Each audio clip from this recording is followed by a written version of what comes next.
Then है आरक्षण की प्रक्रिया। उनकी नीति यह थी कि जीवन भर अंतिम सांस तक प्रधानमंत्री बना रहूंगा, भारत कहीं भी जाए। एक एक राजनेता पद के व्यामोह में देश को वो मारते हैं, धक्का देते हैं कि दर्दनाक स्थिति होती है।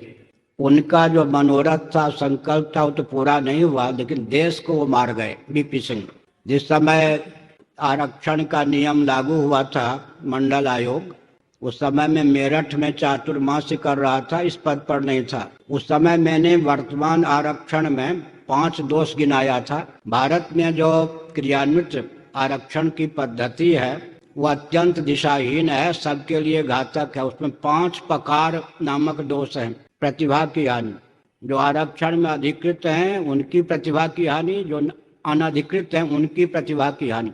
राष्ट्र की प्रगति की हानि, 2 दोष हो गए न, प्रतिभा की हानि, प्रगति की हानि। तीसरा दोष है प्रायोगिक नहीं, केंद्रीय और प्रांतीय शासन तंत्र के पास इतनी नौकरियां नहीं हैं जितने व्यक्ति आरक्षण में अधिकृत हैं। चौथा दोष क्या है? प्रतिशोध की भावना। जूनियर से जूनियर जब सीनियर से सीनियर, अयोग्य से अयोग्य जब योग्य से योग्य पद पर जाता है तो सहानुभूति के स्थान पर प्रतिशोध की भावना का उदय होता है। ये चारों दोष किसी देश में 14 वर्ष तक रह लेते हैं, अब तो बहुत वर्ष हो गए। तो 5वां दोष देश की परतंत्रता, देश का विखंडन प्रारंभ हो जाता है।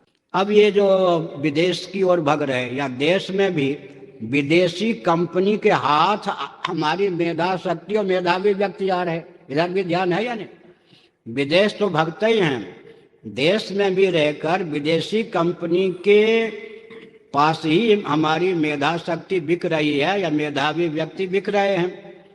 इसका मतलब मैं उदाहरण देता हूं। पूर्व राष्ट्रपति अमेरिका के ओबामा, कल्पना कीजिए 11 उनके चिकित्सक थे, डॉक्टर, उसमें 9 तो भारतीय परंपरा के थे। हमारी मेधा शक्ति का जब भारत में उपयोग और विनियोग नहीं है तो अपने आप में हमारी मेधा शक्ति विदेशी कंपनी में भारत में रहकर या विदेशी कंपनी में भारत से बाहर जाकर बिकेगी। तो भारत में 4 क्षमता बिल्कुल नहीं है। हमारी मेधा शक्ति, रक्षा शक्ति, वाणिज्य शक्ति और श्रम शक्ति के सदुपयोग की क्षमता भारत के प्रधानमंत्री, राष्ट्रपति, मुख्यमंत्री आदि में प्रायः नहीं देखी जाती।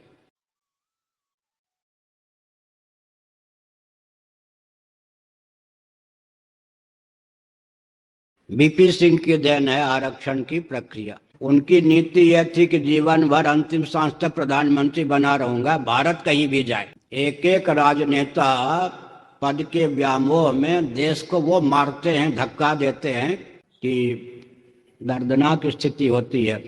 उनका जो मनोरथ था, संकल्प था, वो तो पूरा नहीं हुआ, लेकिन देश को वो मार गए। बीपी सिंह, जिस समय आरक्षण का नियम लागू हुआ था, मंडल आयोग, उस समय में मेरठ में चातुर्मास्य कर रहा था, इस पद पर नहीं था। उस समय मैंने वर्तमान आरक्षण में 5 दोष गिनाया था। भारत में जो क्रियान्वित आरक्षण की पद्धति है वो अत्यंत दिशाहीन है, सबके लिए घातक है। उसमें 5 पकार नामक दोष हैं। प्रतिभा की हानि, जो आरक्षण में अधिकृत हैं उनकी प्रतिभा की हानि, जो अनधिकृत हैं उनकी प्रतिभा की हानि।